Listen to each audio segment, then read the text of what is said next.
speaking about like cinematic technique, and so we were talking earlier about how involved it is to make a really good film, and how basically it's because, you know, since the beginning of film there have been milestones and achievements and innovation, like going like Alfred Hitchcock and things like this.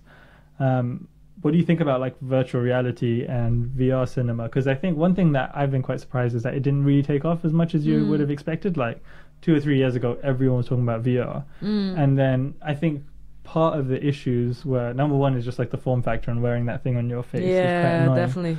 The like, headaches and that kind of stuff. But I also think the challenge is that you can't do things like close-ups. You can't do, you know, you can't do like full frame shots or basically like the whole language of film that everyone is very familiar with, which is like if I'm zoomed in on someone, then it's an emotionally intense moment. If I'm zoomed out, then that means something else. Or if something in the background, this means something else. Yeah. Whereas with virtual reality, you literally are the person. And so wherever you put the camera is where you're choosing to put the particular person. So if you have a close-up, it can feel like very uncomfortable because, you know, you're not just a camera showing someone, you're like a person.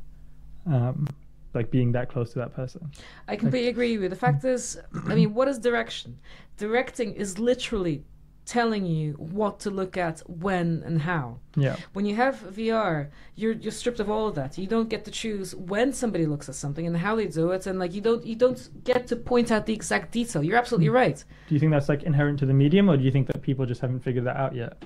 I think that so you know how people panic that, you know, back when TV appeared that radio would be obsolete or whatever. I think it's something similar. So film isn't going to go anywhere. TV isn't going to go anywhere. VR is going to go other places. Yeah. So I reckon that, you know, these things, sometimes you want the passive experience of watching something and be told what, like, sometimes you want the experience of somebody telling you what they think.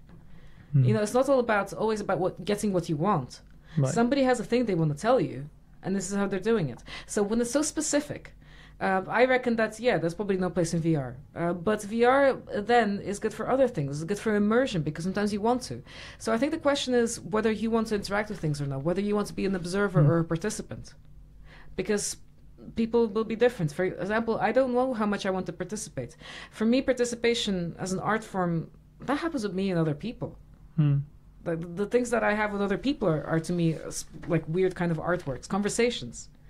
That is about the extent of participation that I want, something real. When I'm viewing creative outputs, I think I would prefer to have something that would let me reflect. I don't necessarily want to interact. But then you have millions of people who are gamers who want the other thing. They want this interaction. They want something that will allow them to be switched on and for them to have some kind of impact on what's happening. And that is a completely other thing. And people who make games and who play games, you know, I know a lot of such people, but we don't actually cross over that much. It makes me think that it is simply a different type of enjoyment that will mean that neither thing will disappear. People are just different. Yep.